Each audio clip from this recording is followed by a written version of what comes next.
Pt.4 is something that I definitely subscribe to, and it's literally one of my like MOs. Every hunt needs to have a purpose. Like we said in vet school, man, C's get degrees. That is true. Hi, and welcome to Deer IQ, where smart hunting begins. I'm Adam Lewis, outdoor writer, educator, and Deer IQ podcast host. And in this episode, I'm going to be with Dr. Clint McCoy for part 2 with him as we continue our series, Private Land When You're King, or when you have control, what are moves you can make to really up your success and quality of your hunts. This series will be helpful if you hunt any private land, whether that be by permission or lease, or even own it yourself, and aren't totally satisfied with your results. As we start, I want to challenge you to do a couple of things. First, download our free journal to use with the podcast. That's really going to help. Second, as you do that, here are the top look-fors or things to really look for during this episode. What are Clint's top 2 strategies he thinks are vital for hunters to focus on for private land hunting that many times we do not or don't do well enough? What are buck profiles, and what should you look for when making a buck profile?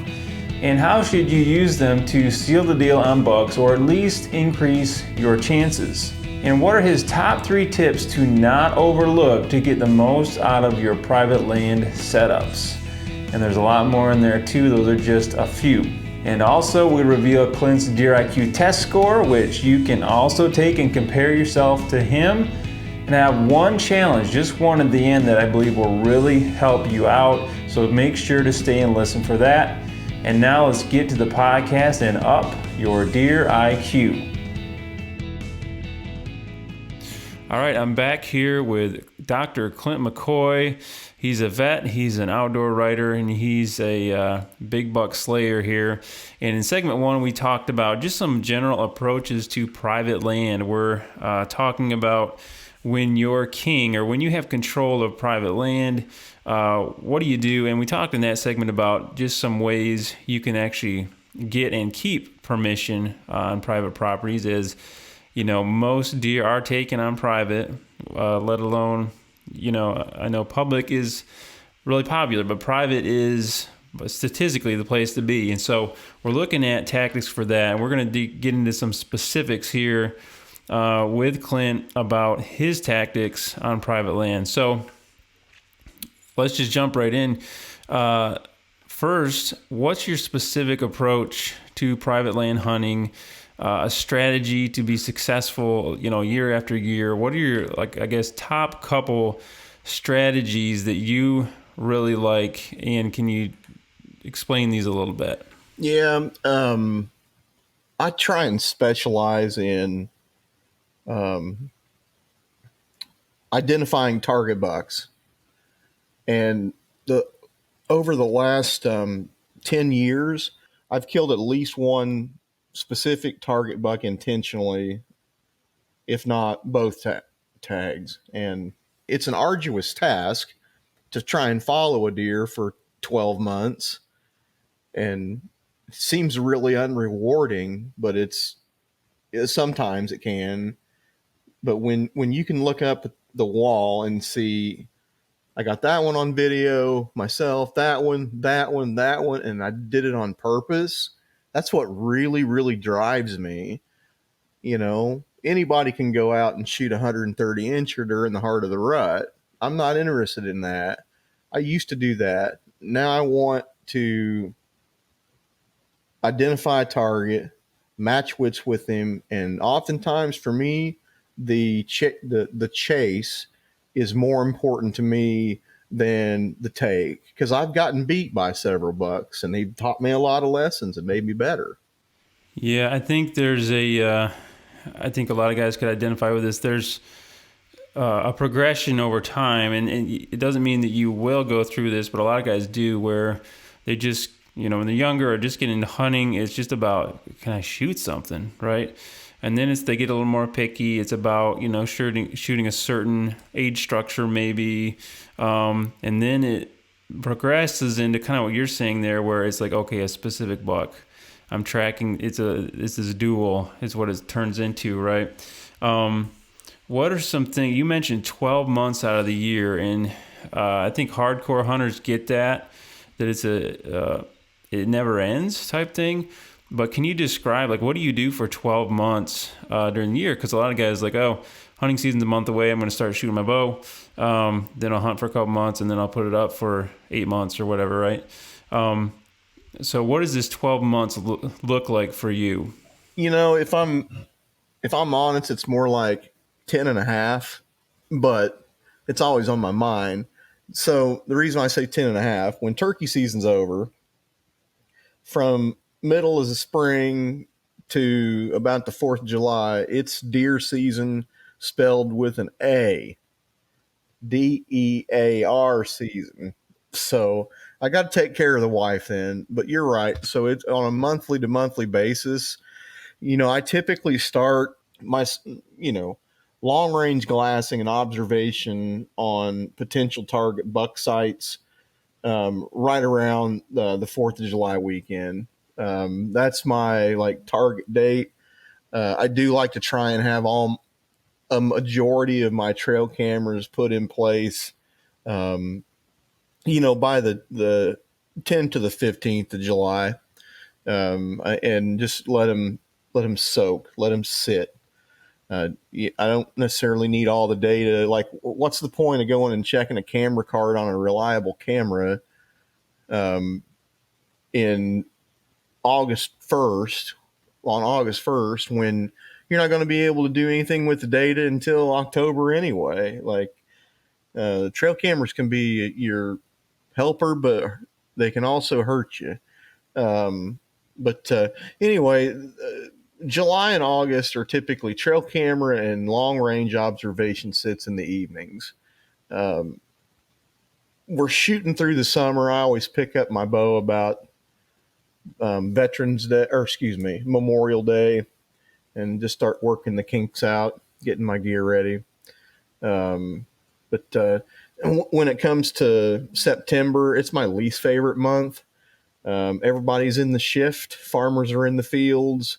Things get like so wonky after you've been watching them for three months, and I just try and turn my back to from the woods there, and then I really focus on shoring up my gear, um, shooting broadheads for the whole month, and getting those things dialed into the letter, and then we're off to the races in October.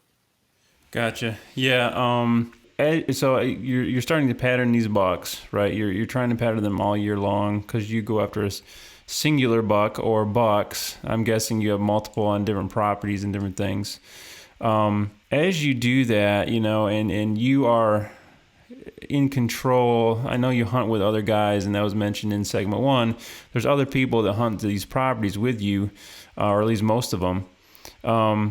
What do you look for, and what are you trying to set up as far as turning things to your advantage, and taking advantage of that, I guess, that power you have that private land brings? And what are some setups that you really look for and are trying to create on private land to work that to your advantage, I guess? It boils down to a few things. Mobility, certainly mobility. In the last 5 to 7 years, I've really upped my mobile hunting game.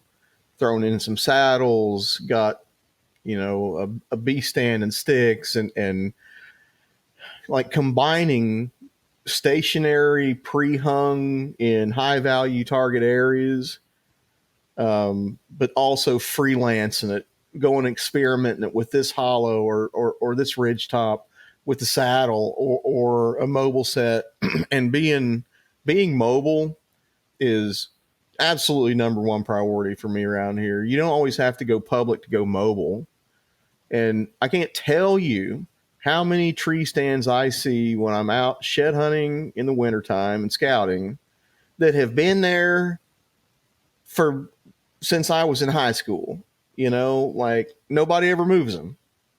And Right. so if you want the element of surprise, it would stand to reason in a rational mind. The more mobile you are, the different looks that you give him, the better off you're going to be. Yeah, there's this whole, we could probably have several podcasts on the idea of the first sit, phenomenon. And I've written articles about it, I call it the art of the first sit. And there's just something about it, the first time in somewhere, you have the best chance. And so why not create more first sit opportunities any way you can do that where you hunt? And yeah, mobile on private, a lot of guys just have the same spots. And I don't know if there's any data behind this idea. And I think maybe you have mentioned it before somewhere from my memory, but these stands that are in the same spots year after year after year, they can be great spots, but they also deer kind of learn those spots and Absolutely. associations,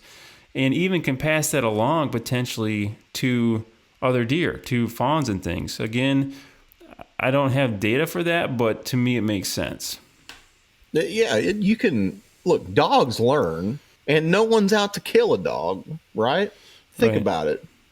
We can train a dog to shake hands, roll over, and play dead, and he does it on command because he gets rewarded, right? Um, these deer are the same way, but they're a prey species. It would stand to reason that a prey species can learn, otherwise, they would be extinct, right? Yeah. It's just simple zoologic science. So I think the whitetail is a classic example of the perfect survivor. You know what I mean? And they can do some tremendous things with their bodies. But at any rate, you know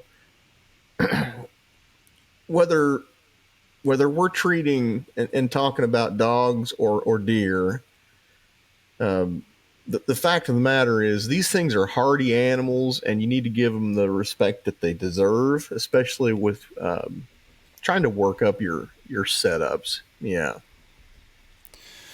What are some, so you go mobile a lot. You Mm-hmm. mentioned a number two there.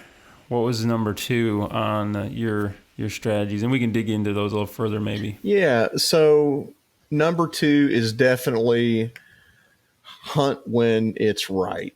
And by right, I mean you've got the odds stacked in your favor.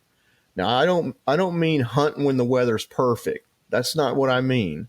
You might be working on an October buck that he kind of moves on a light cold front, and the beans are still green. Move on it.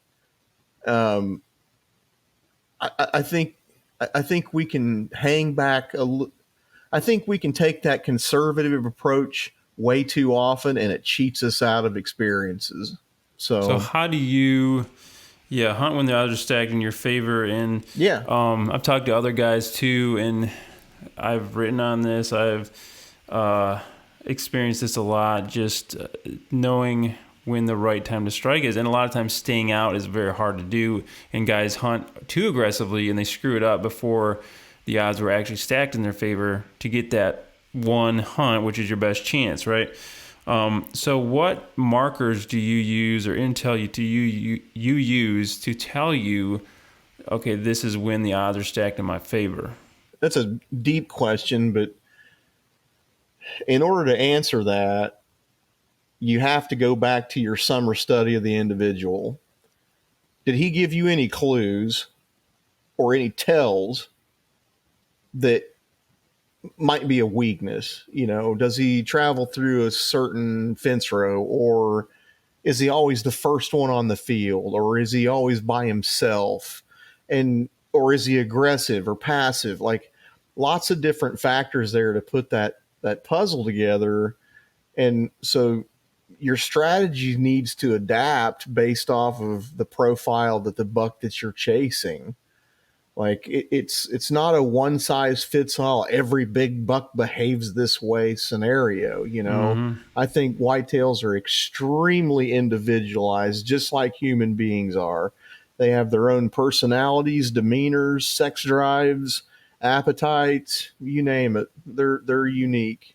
Yeah, so you mentioned a buck profile, building that. It starts in the summer. Do you keep notes on specific bucks? Like, do you name them? Do you keep specific notes on them? Yeah, sort of.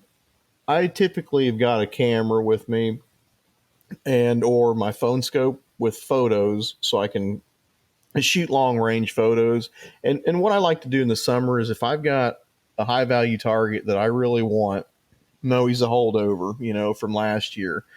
And if I know I'm going to get some soybeans there, I'm gonna I'm gonna brush in a couple of hides on something high where I can see, slip in on the e-bike well before dark, sweat it out, and observe him until last light, or just try and get a feel for how he moves and acts around other deer, and just a lot of different variables there that's hard to measure, but personality traits. Yeah, it's like intimately getting to know the animal that you're trying to kill.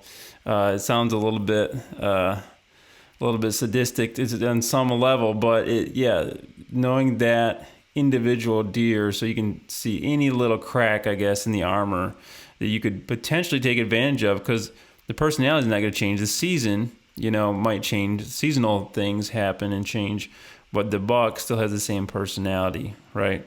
And Yeah. so, how can you take advantage of that? Other times of the year, and from year to year too, right? Some guys just look at trail cameras and it's very much a right now thing, right? But if a deer survives, what does that tell you the next year and the year after Yeah. that type thing? Those are the bucks that I really get to sinking my teeth into. Hi, this is Adam Lewis, and this is your high IQ moment. So as we talk about private land, one thing that comes up is not wearing out your spot. You have private land and obviously want to use it, but hunting it too much can be counterproductive to your hunt quality. So what should you do? Well, having options is your number one friend, and having as many of them as possible is really important. If you don't have many places to hunt, consider ways to increase your hunting options, whether that be leasing, finding more permission, or adding public land to your hunting portfolio. Spreading your hunts out and around really decreases pressure and increases your chances on each hunt, which is a lot more fun and productive than wearing out one spot. So consider hunting less in each spot and doing that with more options to really improve your private land hunting. And if you're getting something out of this podcast, consider sharing it with a friend who may benefit, and also commenting, liking, or reviewing, depending on where you're watching or listening. This really helps the podcast grow and is greatly appreciated. Okay, and now back to the podcast. What does that tell you the next year and the year after that type thing? Those are the bucks that I really get to sinking my teeth into is, are animals that either escaped us or, weren't big enough to shoot or mature enough for us, but you got a lot of data points on him. And say you see him in the summer and he really blows up, guess where those cameras are going to go back in? Like they do some repeatable stuff, but I will caution everyone that does not hold true for every mature buck. It just doesn't. The buck that I was chasing this past year, I devoted my entire season to him. The last 2 years, he's done the exact same thing despite the crop rotation. Last year, as soon as first week of October rolled around, he vacated and never came back till New Year's Day. So they can throw you curveballs and decide to do other things, but that yearly pattern repeatability is a thing, but it's not foolproof is where I'm getting at. Yeah, it's I think with anything with whitetails and general. You have these general rules, and you're playing those odds, right? So Sure. if you can build a history or a profile of a certain buck and its characteristics and traits, they will probably Mhm. follow that. It is not guaranteed type thing, but at least that is a place to start, right? That is Oh yeah. really good intel. And what else are you going to do? Just randomly pick a tree out in the woods type thing. And I've noticed that myself. Like 2 years ago, I shot a buck, and I actually shot him late season, but I knew based on the previous year's trail cam data where he was in the middle of the day, early November, and that's where I went the next year, and like clockwork, he came right in, and I actually passed him. Wound up shooting him later, but he repeated, right? And so Yeah. I knew that. So you start building this up. It's a really good, at the minimum, a starting place to help you.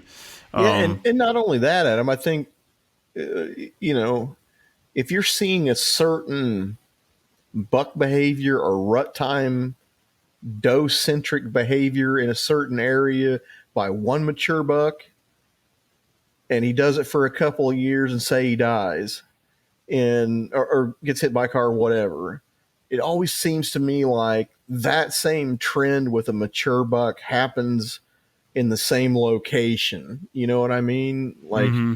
it it's like they've got all they need right in here, and the best of the best want command of it. And it's wild. I have seen bucks move into dead bucks bedding areas, as they mature, and it's that those type of patterns can be repeatable as well. That's very interesting. So not only is it good intel for that deer, it's for possibly other deer, because like if you think about deer, they're in this pecking order, right? And there's a dominant buck, there's subordinate bucks, all this stuff. And if the dominant one disappears, something's going to fill that vacuum, so to say. It's going to be another buck, right? So yeah, I'm thinking of right now just this particular bedding spot on a property in Ohio where I hunt. That always big bucks always go in bed on this one point of a ridge that's really thick. It's a great spot for them. They're really safe there. They can see. It's almost bulletproof for them, but it's an every year thing, and so bucks move out of there while other ones are going to fill that vacancy. And so yeah, it really helps year after year on a certain property, right? What are some things that you would say are, I guess, approaches for you that you like or have found success in that are, you talk about like a short game, like this season or even a portion of a season approaches, and then like long game. I think we've been kind of chatting about long game approaches here with data and getting to know a buck as far as his habits and personality and stuff, and trying to get clues from that. What about a short game stuff? Let's say one season or less. What are some specific things with that you've had success with?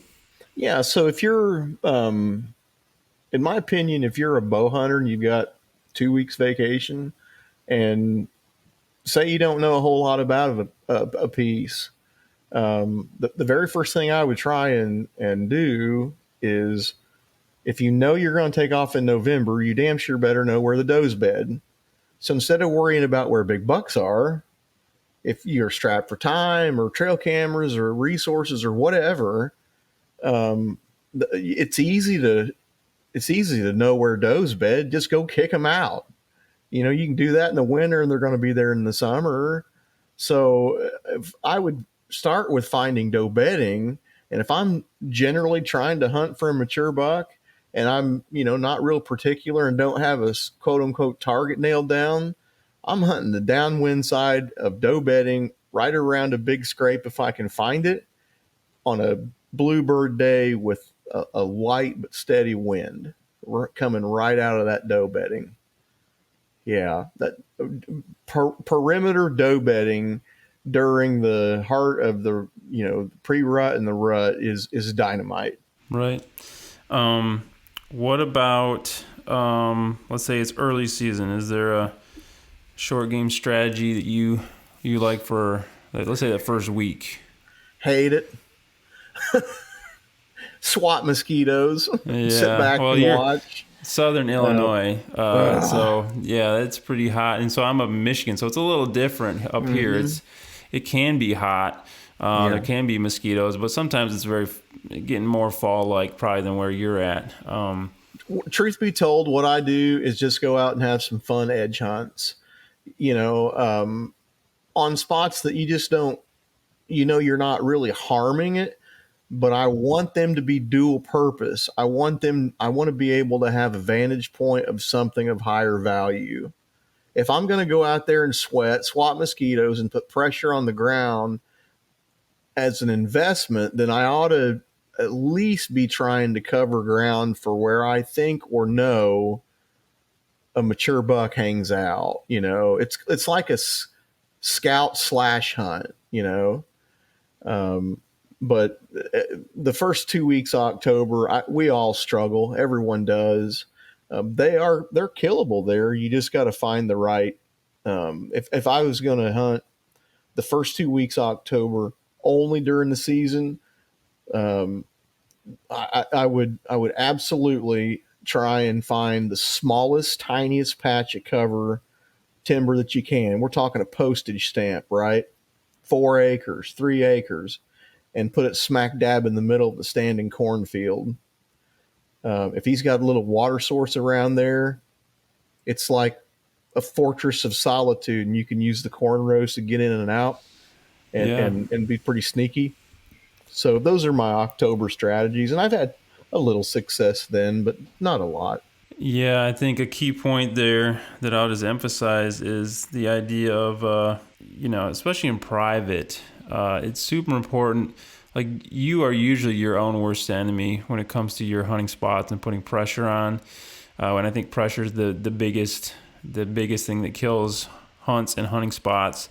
And so, yeah, with private, when you're in control of stuff, or maybe it's you and a few other guys, but compared to public, you have a lot more power and control over what's going on, is not being your own worst enemy and not busting in places before you should and putting that pressure on. So the idea of, these edge hunts where it's a low odds hunt, I mean, something could happen, right? But you're gathering intel as you do that. You can see, maybe you're glassing something, field edge or something, or at least on the way in and out, you're gathering intel. I don't know, scrapes or whatever. You're helping yourself toward Yeah. your goal as you do that, but you're not messing yourself up.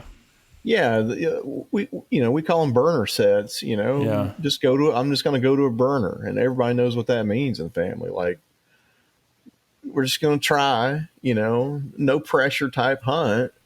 right. And what I will do, like when I self film, if I'm on one of these, early October semi scout, semi hunt endeavors, I will pack my spotting scope. And if I see something way off in the distance, I'll just swap my camera for the scope on the tree arm and use my phone scope to get way out there for it. That's been real helpful. It's a lot more weight to pack with all that extra, but man, you can really get some good intel by doing that early season stuff. Everybody likes to say, "Oh, I never hunt until Halloween." It's hunting season. I can't help it. Yeah. Well, and I think that's key, is having spots you can burn that you don't care about, that isn't Yeah. messing up your best spots later in the season, right? And one way I do that is public land. Like, there's tons of spots I can go and just burn if I want to just observe or just hunt, whatever. And it kind of knocks the rust off of you.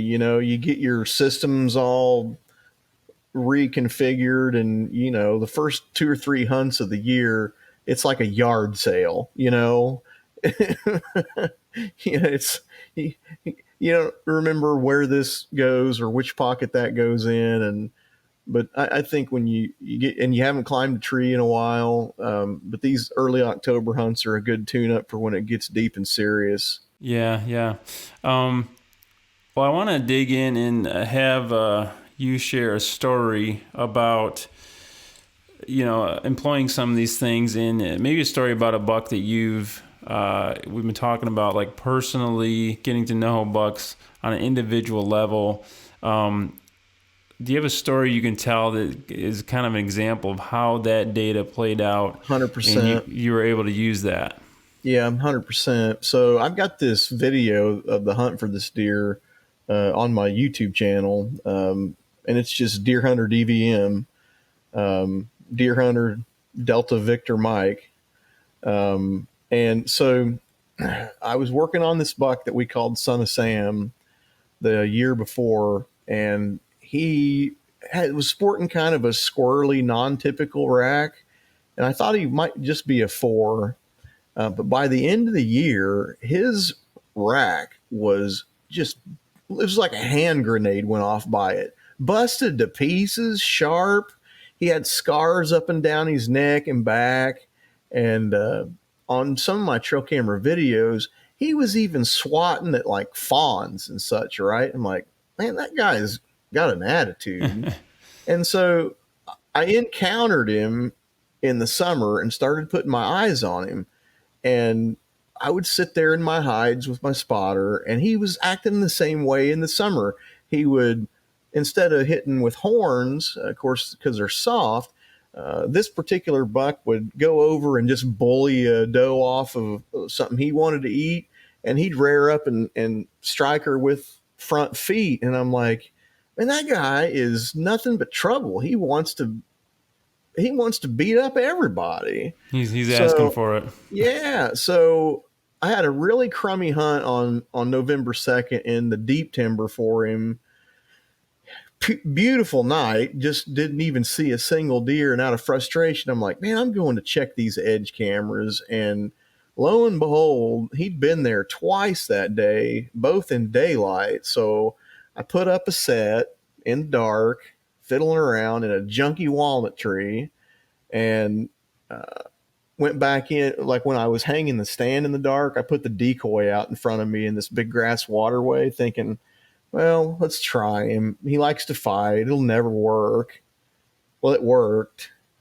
He came out of that corn, and I was busy filming a stupid squirrel, and I turned my head, and he's standing there in this waterway, and my heart like to threw up in my throat. Like, so he comes into the fake. He walks around it with his ears pinned back twice, and I shot him a pinch quartered too, but he didn't go, I don't know, maybe 180 yards tops. I left him most of the day, but that is definitely an example of where if you think you know a buck's personality, even though you might even be encountering him on another farm or property, try to exploit it. And in a million years, I don't want everybody to think that I'm some kind of decoy wizard. I'm not.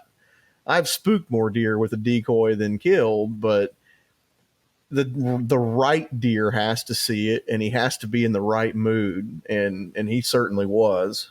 Yeah, that's a good illustration too of knowing something about a buck that you wouldn't have known that if you wouldn't have done all that scouting, that watching, that intel gathering, and then trying to take advantage of that in season and it working out. Mm-hmm. Yeah. Are there any stories? This might be a tough one. Any stories of, let's say, a failure where that taught you a big thing? You mentioned, we don't always get our target bucks. That's super hard to do.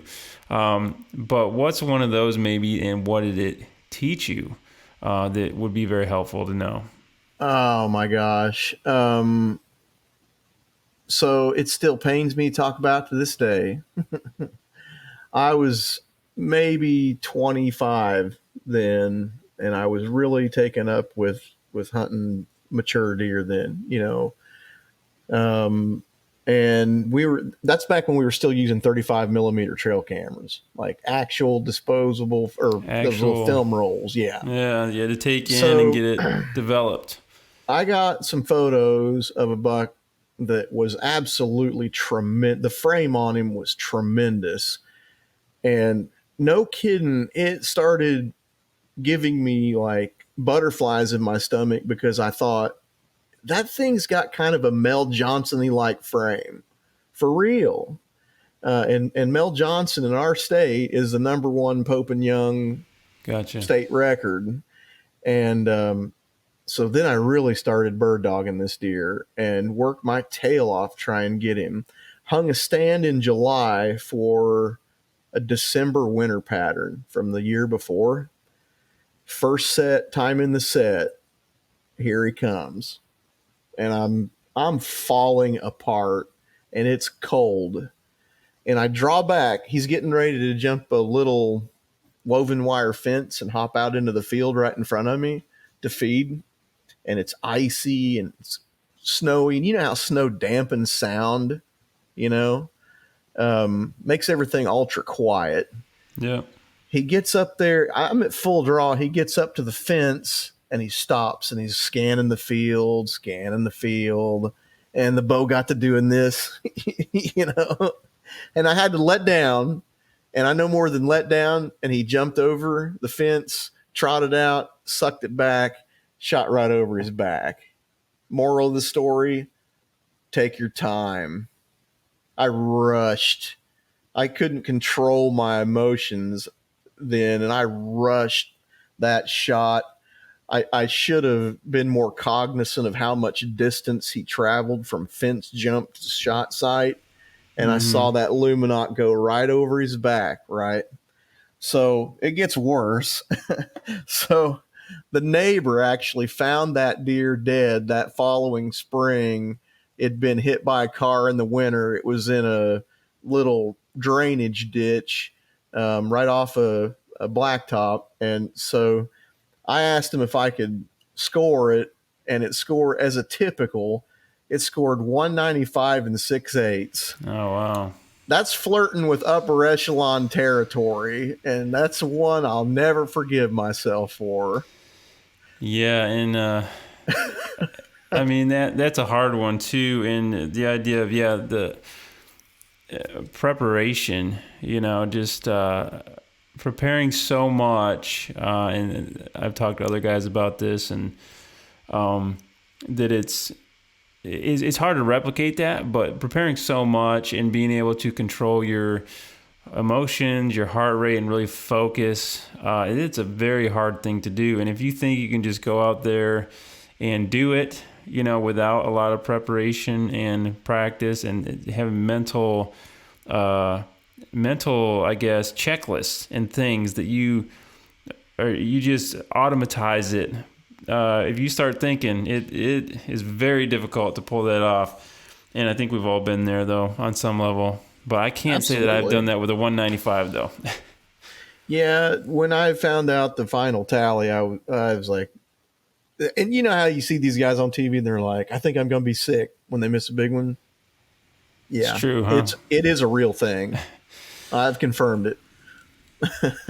Well, my condolences, but I think that was quite a few years ago, so you've at least... lessons learned, man. You just got to lick your wounds and go on.